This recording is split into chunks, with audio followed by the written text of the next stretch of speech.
이라. 아멘, 아멘, 할렐루야. 오늘은 여러분 이렇게 한번 인사하십시다. 새벽기도 참석합시다. 우리 표 한번 외칠까요? 회복을 넘어, 회복을 넘어, 회복을 넘어. 아, 여러분, 저는 참 마음에 작은 어떤 소망이 하나 있는데, 참 저 하늘을 한번 날아봤으면, 비행기를 타고 말고 맨몸으로 하늘을 한번 날아봤으면, 이런 꿈이 있습니다. 여러분, 그 꿈을 어떻게 하면 이룰 수 있을까요? 맨몸으로 하늘을 나는 꿈. 여러분, 행글라이더 있지 않습니까? 행글라이더를 타면, 얼마 전에 보니까 어떤 여행을 갔던 우리 탤런트가 분명히 행글라이더를 한번 탔는데 너무너무 황홀하대요. 너무너무. 그래서 온몸으로 그 바람을 느끼면서 행글라이더를 한번 타봤으면, 여러분, 그런 소망이 있습니다. 그래서 제가 사이트를 좀 뒤져봤더니 우리나라에서는, 국내에서는 행글라이더 이 명소가 있는데, 이 단양, 영울이 유명하더라고요. 또 해안에서는, 저 남해 쪽의 해안가는 여수에 가면 그것을 탈 수가 있답니다. 그러면 언제 저하고 행글라이더 한번 타러 가실 분 있으시면 한번 갔으면 좋겠습니다. 왜 이런 꿈이 있는 거 하니, 그럼 이 행글라이더를 타고 싶지만요, 참 이 행글라이더는 아무나 탈 수 있는 것이 결코 아니지요. 어떤 사람이 행글라이더를 타려고 하면 이 행글라이더를 타는데 필요한 모든 것을 배워야 합니다. 균형을 잡는 법을 배워야 되고, 또 특별히 이륙할 때나 착륙하는 법을 잘 배워야 한다고 합니다. 또 왼쪽으로나 오른쪽으로 그렇게 방향을 바꾸는 그런 방법도 그렇게 배워야 되고, 위로 올라가는 방법도 배워야 되고, 내려오는 방법도 배워야 되고, 그런 많은 것들을 전문가를, 교관을 통해서 그런 방법을 배워야 합니다. 그래서 교관들은요, 착실히 성실히 그것을 가르치죠. 그런데요, 그러면 이 교관이 가르칠 수 없는, 가르치지 않는 것이 한 가지가 있습니다. 많은 것들을 가르치지만은 이 교관이, 행글라이더 교관이 이 행글라이더를 타려고 하는 사람에게 가르칠 수 없는 게 한 가지가 있어요. 그럼 그것이, 제가 이 부분에 대해서 한번 말씀을 드렸거든요. 뭐라고 생각하십니까? 믿음? 예, 바람을 일으키는 방법이에요. 여러분, 아무리 행글라이더를 잘 타는 사람일지라도 바람이 불지 않으면요, 왜 이 단양이나 영울이, 또 여수가 그렇게 행글라이더의 명소가 되어 있느냐면, 거기는요, 행글라이더를 탈 수 있는 바람이 불기 때문에 그렇습니다. 아무나 탈 수 있는, 아무 장소나 탈 수 있는 것이 아니거든요. 거기는 바람이, 이 행글라이더를 탈 수 있는 좋은 바람이 불기 때문에 그러합니다.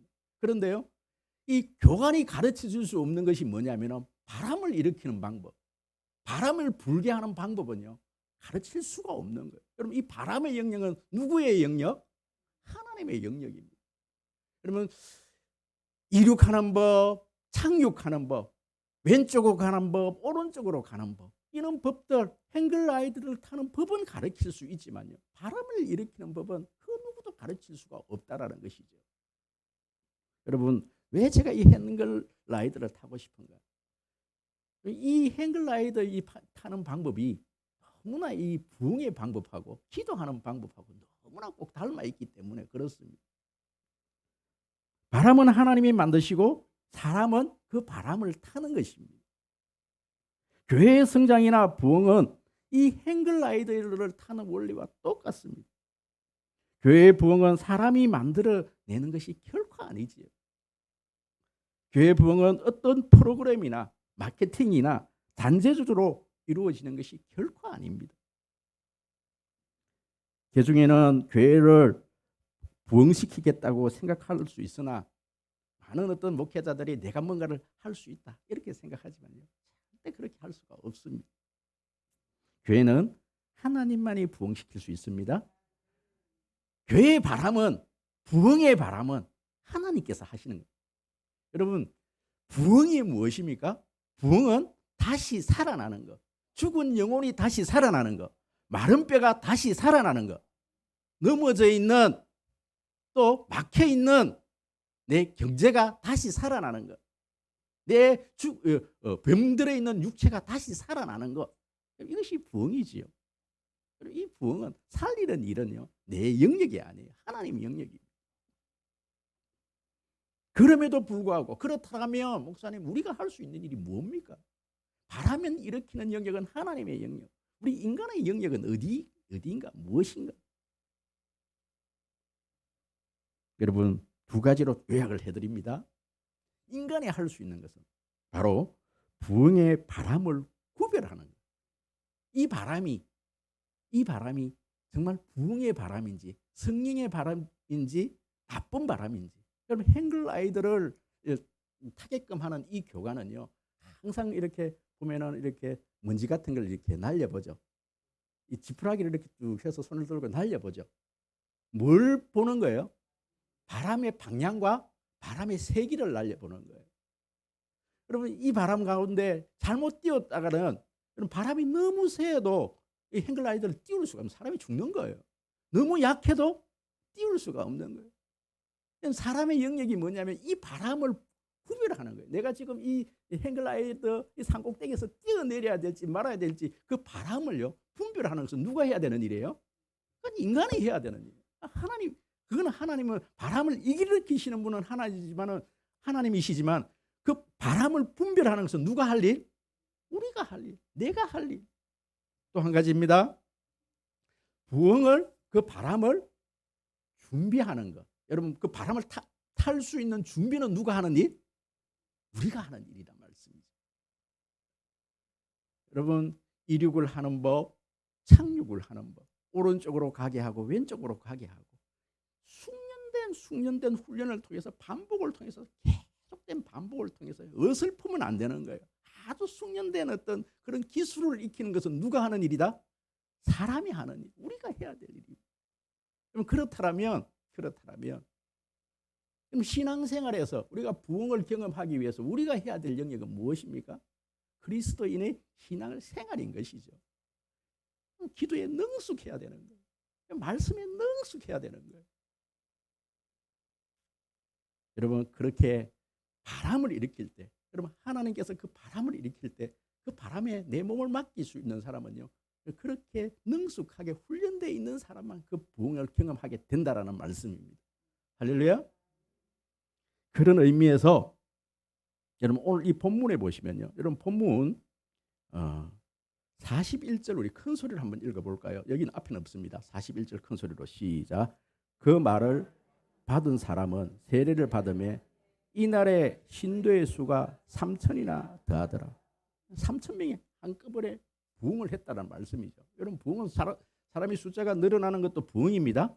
여러분, 살아나는 사람, 죽었다가 다시 살아난 사람이 3,000명이나 이런 부흥의 역사가 일어나는데, 이런 역사 뒤에 하나님이 하신 일, 하나님께서 부흥의 역사를 일으켜서 3,000명의 어떤 사람을 그렇게 부흥을 주셨는데 거기에 어떤 요소들이 있었는가? 여러분, 그것을 제가 오늘 세 가지로 좀 살펴봐야 되는데요. 제가 오늘 좀 양해 말씀을 좀 드릴 것은 오늘 이 일부 예배가 끝나고 바로 이제 우리가 공동의회를 하게 되는데요. 여러분, 공동의회는 여기서 한 분도 빠지지 마시고요, 그대로 참석하십시오. 왜 그런가 하니, 우리 송림교회는 예결상 공동의회 이거 하면서 절대 안 싸웁니다. 다툼이 없어요. 짧게 끝나요. 왜냐하면 예결산에서 벌써 다 했기 때문에 짧게 끝나는 대신에 이 공동의회 때는 제가 1년 앞으로 우리 송림교회 미래에 대한 비전을 선포하는 날입니다. 그렇기 때문에 여러분들이 이거 안 들으시면요, 이 송림교회가 앞으로 어디로 가는지 몰라요. 중요한 시간을 가진, 그 대신에 제가 오늘은 3대지 중에서 2대지만 제가 깔끔하게 11시 15분 돼서 제가 모든 걸 다 마칠게요. 그러니까 시간을 다 확보해 드릴 테니까 오늘 제가 설교를 좀 짧게 할 테니까요, 반드시 여러분 공동회의를 참석하십시오. 오늘 중요한 그런 어떤 비전, 이 설교 내용만큼 중요한 그 비전을 제가 선포해 드릴 테니까요, 그렇게 하시고, 그 대신에 제가 오늘은 이 본문 중심으로 두 가지만 그렇게 말씀을 드리도록 하겠습니다. 세 가지 요소가 있는데 그 중에서 첫 번째가 뭐냐면은 여러분 회개입니다. 회개. 회개와 죄 사함의 열매입니다. 회개의 열매라 그렇게 주보에는 이야기를 해놓았지만 바로 회개와 죄 사함의 열매입니다. 이것이 일어날 때 부흥의 역사가 일어나더라는 거예요. 여러분 제가 송구영신 예배를 드리면서 회복을 넘어 부흥으로라는 이 제목으로 말씀을 전거를 했어요. 이 에스라가 70년 포로에서 되돌아와서 그 나라의 그 아픔을 껴안고 이 나라가 다시 어떻게 하면 이 나라를 다시 살릴 수 있을까? 이 에스라가 세 가지를 결심을 했어요. 그럼 기억하십니까? 말씀을 연구하기로, 말씀을 준행하기로, 말씀을 가르치기로 여러분 결심을 한 겁니다. 그리고 난 다음에 이 에스라가 말씀을 선포를 한 거예요. 선포를 하니까 여러분 부흥이란 저번 주에 이제 부흥을 넘은 거예요. 송구영신 때 그 말씀을 선포하고 첫째 주에 부흥이란 첫 번째 부흥에 대해서 제가 말씀을 선포를 한 거예요. 부흥이란 다시 살아나는 것이 부흥입니다. 할렐루야. 그러면 그 부흥은 무엇과 함께 일어나느냐? 회개와 함께 일어납니다. 회개의 열매로 나타납니다. 여러분 부흥의 두 번째 시간 첫 번째 다루는 대지가 회개의 열매입니다. 할렐루야. 여러분 말씀이 선포되어지니까 거기에 어떤 역사가 일어나느냐? 여러분 말씀이 선포되고 에스라가 말씀을 선포하니까 여러분 거기에 역사가 일어나는 거예요. 회개의 열매가 맺히기 시작하는 겁니다. 여러분 베드로가 말씀을 선포했어요. 여러분 집에 가셔서 사도행전 앞부분을 읽어보십시오. 베드로가 말씀을 선포했습니다. 그러니까 당장 나타나는 현상이 뭔가 하니 37절 38절입니다. 여러분 37절 38절 다 같이 읽습니다. 다 같이 앞을 보시면 됩니다. 다 같이 시작. 그들이 마음에 찔려 베드로와 다른 사도들에게 물어 이르되 형제들아 우리가 어찌할꼬 하거늘 베드로가 이르되 너희가 회개하여 각각 예수 그리스도의 이름으로 세례를 받고 제사함을 받으라. 그래야면 성령의 선물을 받으리니. 여러분 베드로가 말씀을 선포한 거예요. 에스라가 말씀을 연구하고 준행하고 가르치기로 작정하고 말씀을 선포한 겁니다. 그러니까 그 이스라엘 백성들이 우리가 어찌할꼬 오늘 이 본문에서도 말씀을 듣고 나니까 그렇다면 내가 어떻게 하면 되겠습니까? 어찌 살면 되겠습니까? 이 질문을 하는 거예요. 이런 말씀이 선포되는데요. 여러분 분명히 이 질문이 있어야 되는 거예요. 그럼 내가 어떻게 하면 되겠습니까? 그러니까 베드로가 방법을 가르쳐 주는 거예요. 어떻게 해라? 회개해라. 뭐 해라? 죄사함을 받으라. 회개하고 제사함을 받으라. 여러분 왜 우리는 회개를 해야 합니까? 요한일서 1장 5절 7절 말씀.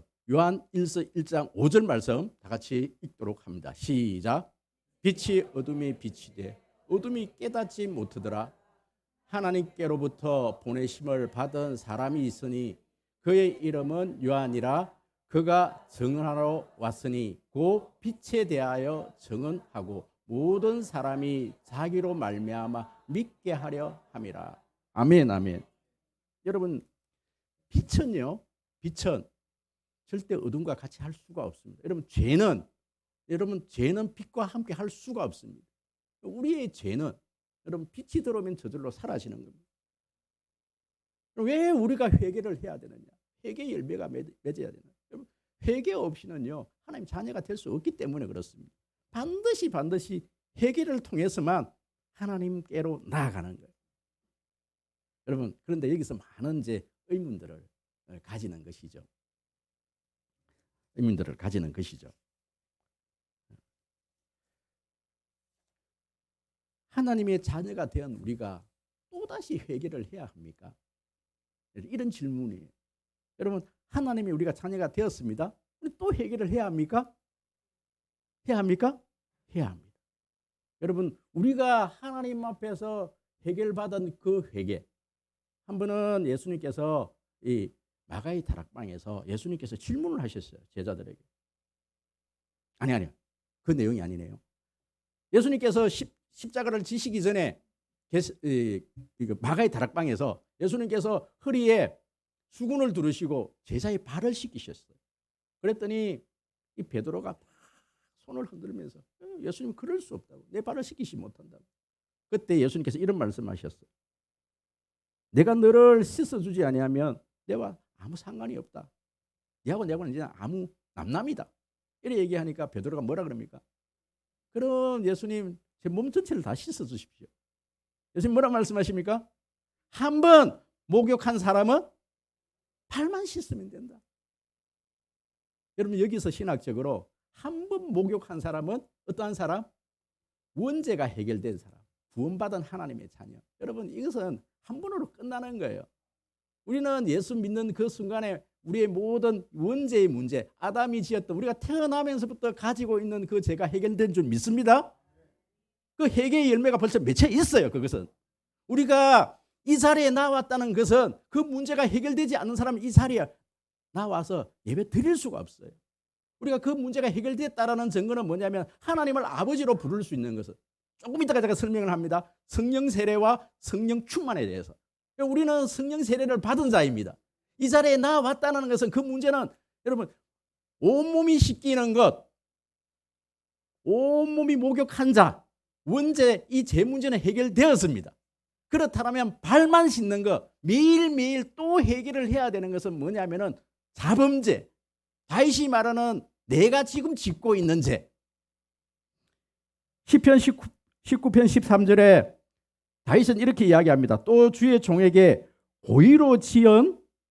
고의로 죄를 짓지 말게 하사 그 죄가 나를 주장하지 못하게 하여 주옵소서. 이것을 고범죄, 그래서 고범죄라 그래요. 자범죄라 그래요. 내가 거짓말하고 또 하루를 살고 나면 또 죄를 짓는 거예요. 어느 목사님이 그 이야기를 하죠. 어떻게 수염이 왜 그렇게 빨리 자라는지. 아침에 깎고 나니까 수염이 빨리 자라는 사람은 점심때 되니까 또 수염이 이만큼 자라 있어요. 저도 매일매일 수염을 깎습니다. 여러분 죄라는 것은요. 여러분 하나는 죄 없어. 그게 죄라니까요. 죄 없다라고 얘기하는 그게 교만의 죄라니까요. 하나님 저는 죄인입니다. 오늘 또 죄 지었네요. 내가 오늘 또 기도를 쉬는 죄를 지었네요. 매일매일 여러분 죄를 회개하는 거예요. 할렐루야. 그러면 어떻게 하는 것이 회개하는 것인가? 회개는 어떻게 해야 하는가? 여러분 은혜 받아갖고 새벽에 나와서 콧물 흘리고 하나님 잘못했습니다. 후회가 죄가 아닙니다. 여러분 후회는요. 여러분 소주 한 잔만 딱 먹고 나면은 조금 많이 한 2병 정도 먹고 나면요 눈물이 저절로 나와요. 후회가 돼. 여러분 드시라는 말 아닙니다. 일반 사람들은 세상 사람들은 소주 2병만 먹고 나면 막 옛날에 부인한테 잘못했던 것부터 시작했고 자기의 잘못을 너무너무 잘 알아. 내가 이것도 잘못했고 저것도 잘못. 이것은요 후회의 뉘우침이지 그것은 회개가 아니에요. 물론 그것이 필요해요. 반드시 그것을 전제로 해요. 과정이 그 과정이거든. 아 내가 잘못됐다. 깨닫는 것도 참 중요해요. 깨달아야 합니다. 깨닫지만 여러분 성경에서 말하는 회개는 바로 되돌아서는 것. 가던 길을 완전히 방향을 뒤돌아오는 것이 회개입니다. 여러분 그것이 어디 있는 거 아니? 누가복음 19장 8절 9절을 삭개오가 여기는 없습니다. 삭개오가 예수를 만나고 난 다음에 했던 고백이 뭐냐면 주여 보시옵소서 내 소유의 절반을 가난한 자들에게 주겠사오며 만일 누구의 것을 속여 빼앗은 일이 있으면 내 갑절이나 갖겠나이다. 내 갑절이나 갖겠나이다. 좀 시간이 없어서 제가 밀양 이야기는 못하겠습니다. 영화 밀양 이야기는 못하겠습니다. 그래서 속건제에 대한 내용입니다. 좀 스킵합니다. 네, 전도인 나오는 거 맞아요. 여러분 갚는 거예요. 남의 것을 속였으면 그것을 갚는 거예요. 가던 길을 되돌아오는 거예요. 여러분 행동까지 이루어지는 것이 회개입니다. 할렐루야. 이게 일어나면요 놀라운 역사가 일어납니다. 조금이라도 작은 것이라도 하나하나를 내 삶의 습관을 고쳐나가면 그게 놀라운 역사가 일어납니다. 할렐루야. 두 번째, 그렇다면 여러분 이런 회개의 열매가 회개와 죄사함이 일어나니까 거기에 하나님께서 성령을 부어주시는 역사가 일어나는 거예요. 성령이 선물로 우리에게 주어지는 역사가 일어나는 거예요. 할렐루야. 여러분 오늘 많은 교회들이 지도자나 성도들이 성령의 역사를 단순한 비상식적이고 흥분된 사건으로 가슴이 뜨거워지고 방언이 나오고 어떤 그런 현상으로 생각하는 분들이 참 많아요. 그래서 어떤 교단에서는 이 나에게 성령이 왔다라는 증거가 방언이다. 그래서 방언을 받지 못하면 구원받지 못한다. 이런 어떤 교리를 얘기했던 교단이 있었단 말씀이죠. 여러분 우리가 흔히 생각하는데 물론 저도요 중학교 2학년 때 성령을 체험을 한 겁니다. 가슴이 막 너무너무 뜨겁고 하늘을 날아다녔어요. 몇 개월 동안 하늘을 날아다녔어요. 3개월을 회개하면서 눈물을 흘리면서 회개하고, 물론 성령이 강하게 임하고 어떤 사람에게 강하게 역사하신 분들은 그런 어떤 현상은 일어날 수 있어요. 그런데요 그 현상이 일어나지 않는다고 해서 그럼 방언을 못한다 그래서 성령이 우리에게 안 오신 게 아니라 말씀이에요. 그럼 성령을 정확히 이해를 해야 돼요. 성령은 지극히 인격적이신 분입니다. 성령이 무엇이냐? 성부 하나님, 성자 예수님, 성령 하나님. 여러분 삼위일체 하나님 중에서 성령으로 하나님의 영으로 우리 가운데 거하시는 분이 성령입니다. 그럼 성령이 하시는 일이 무엇이냐? 여러분 성령이 하시는 일은 생각나게 하시고 죄를 깨닫게 하시고 가르치시고 예수 그리스도를 믿게 하시고 진리 가운데 거하게 하시고 지금 우리와 함께 하시는 분. 이것이 성령이 하시는 일이에요. 여러분 그렇다면 제가 중간 부분에 아볼로 얘기도 제가 뺍니다. 다음에는 반드시 얘기해 드리겠습니다. 그러면 그렇다면 성령 세례와 성령 충만과 성령의 은사와 성령의 열매를 우리가 정확히 이렇게 정리를 해놓을 필요가 있는데 오늘은 시간은 되는 데까지 성령 세례와 성령 충만에 대해서 말씀을 드립니다. 그럼 성령 세례와 성령 충만이 무엇입니까?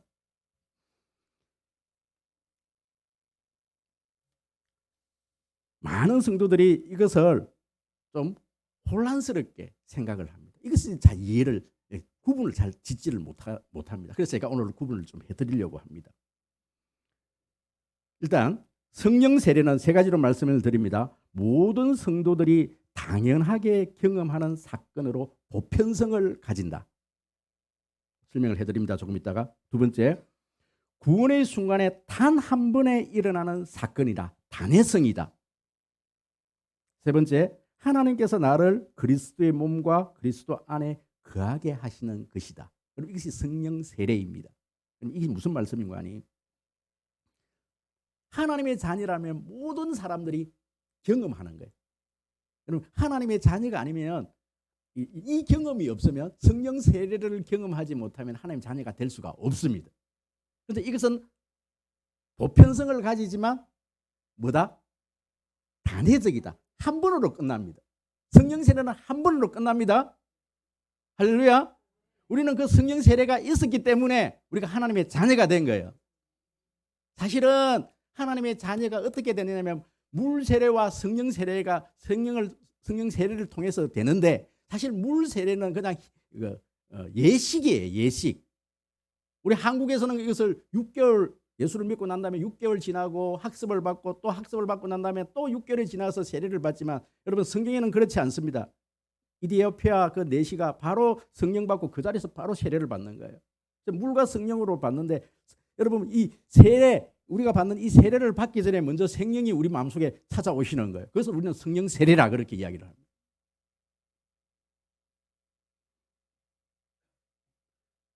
여러분 바람이 어디서 불어와서 어디로 가는지 모르듯이요. 어떤 사람에는 강하게 막 그런 성령 체험을 하는 분들도 있어요. 그래서 방언이 나오고 막 가슴이 뜨거워지고 회개, 콧물, 눈물의 역사가 일어나는 사람도 있어요. 그런데 그거 없는 사람도 여러분 하나님의 자녀가 되어요. 성령은 바람이 어디서 불어오는지 여러분 그래서 구원파에서 너 언제 구원받았느냐? 모를 수 있다는 거야. 너 언제 구원받았느냐? 그 날짜 모르면 너 구원 못 받았어. 아니라 말씀이에요. 나도 모르는 사이에 나가 벌써 하나님 자녀가 되어 있는 거예요. 지금 이 자리에 와 있잖아요. 그런 뜨겁게 그런 체험이 없어도 이 자리에 나와 있다는 이 자체가 벌써 우리는 성령 세례 받은 거예요. 아직까지 이 구원의 확신이 없으신 분들 확신반에 들어오십시오. 가르쳐 드릴게요. 우리가 하나님을 아빠, 아버지라고 부를 수 있는 그 사람은 내 속에 성령이 있습니다. 여러분, 성령이 없는 사람은, 내가 이 성령 세례를 받지 못한 사람은 하나님을 아버지라고 결코 부를 수 없어요. 세상 밖에 나가고 길거리 지나가는 사람 보고 하나님을 아버지라고 고백 한번 해봐라. 불가합니다. 근데 여러분, 이 자리에 여러분, 제가 이렇게 보고 있는 우리 성도님들이 벌써 많은 세월을 거쳐서 이 자리에 나와서 예배 드리잖아요. 하나님 아버지로 고백하지 않습니까? 성령 세례 받았습니다. 단회적으로 이제 끝이 났습니다. 그렇다면 성령 충만이 무엇인가? 여러분, 찰스 스윈들 목사님께서 성령 세례에 대해서 이렇게 말씀을 하십니다. 잘 들어보십시오. 그리스도인이 되는 것과 성령 충만한 그리스도인이 되는 것은 별개의 문제다. 슬픈 일은 회심하는 사람들은 너무나도 많지만 성령으로 충만한 사람은 극소수이다. 성령 충만하지 못하면 하나님께서 우리에게 예비하신 최선을 놓칠 수밖에 없다. 하나님의 자녀로 살아갈 수는 있지만 하나님께서 주시는 축복과 누림에 대해서는 충만하게 우리 그것을 다 놓쳐버리고 간다는 거예요. 그것은 성령 충만으로 이루어진다는 말씀입니다. 그러면은 여러분, 성령 충만이 뭔지에 대해서 제가 좀 설명을 좀 드리도록 하겠습니다.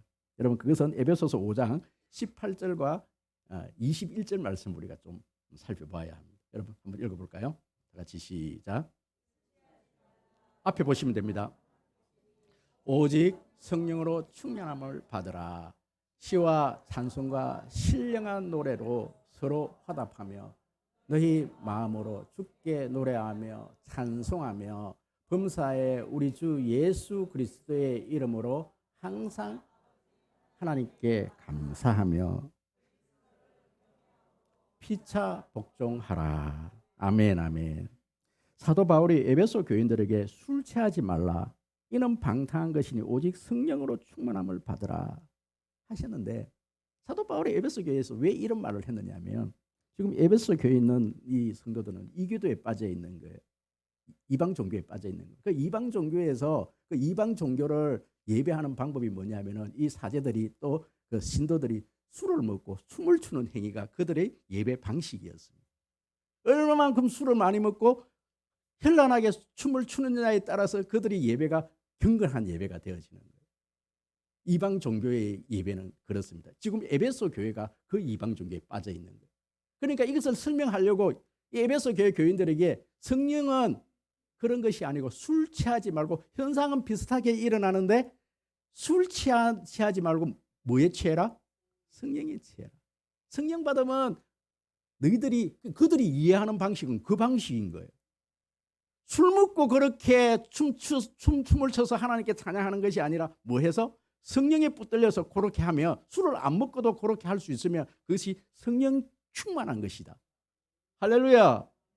여러분, 찬양할 때 춤이 나오셔요? 다윗이 법궤가 들어올 때 춤을 추는 거예요.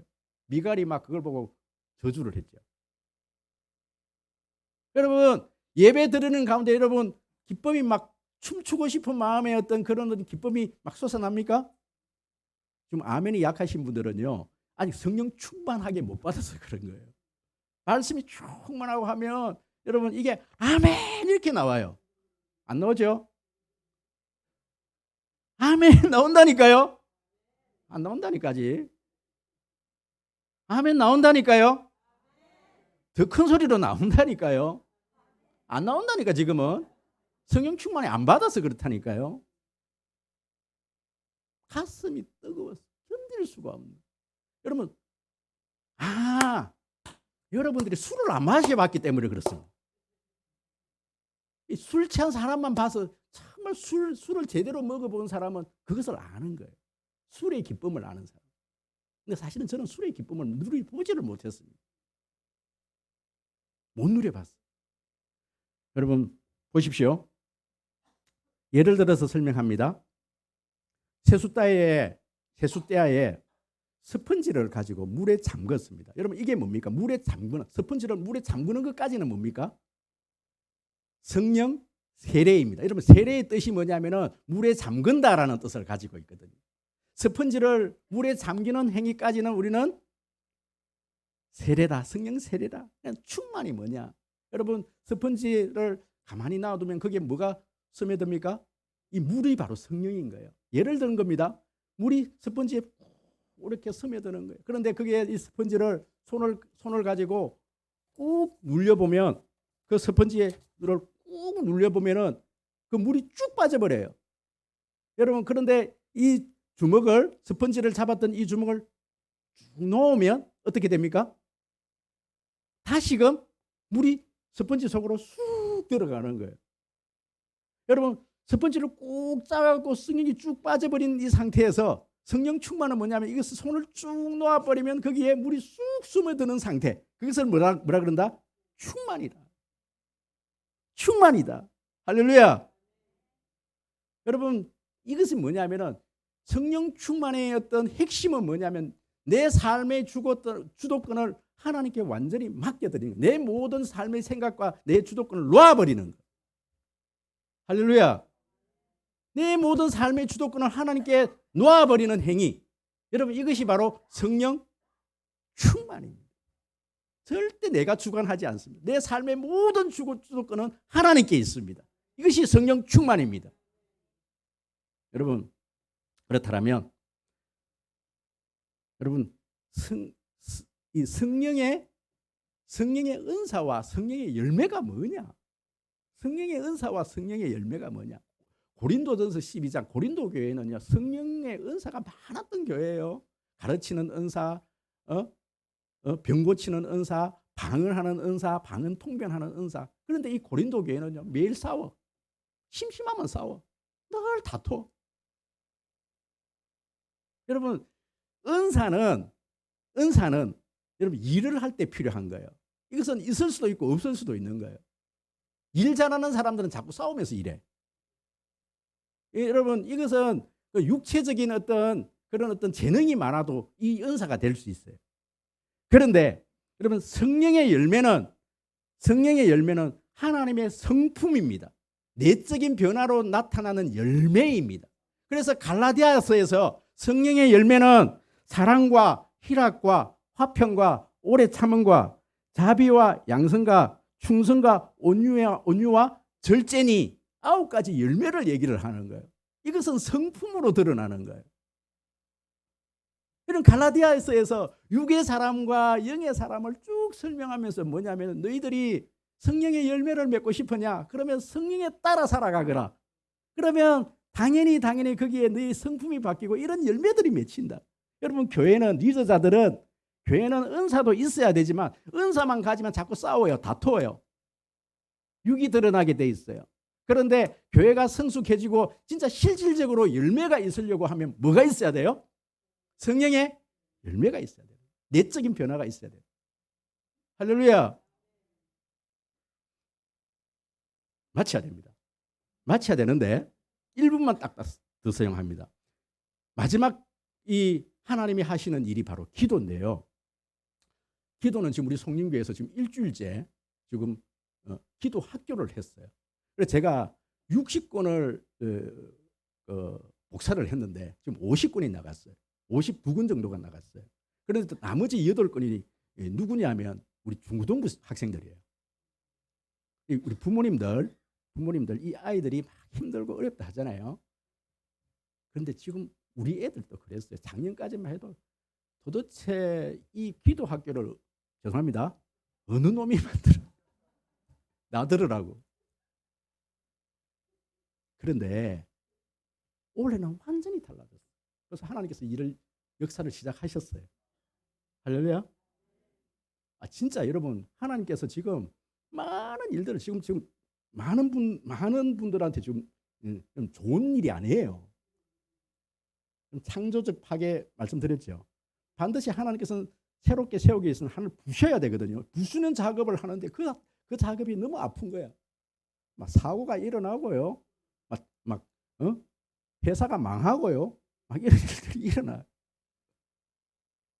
여러분, 그렇기 때문에 그럼 우리 아이들 그냥 이 아이들 때 이 훈련을 안 되면 나중에 어른 되면 너무 인생에 있어 힘들어해.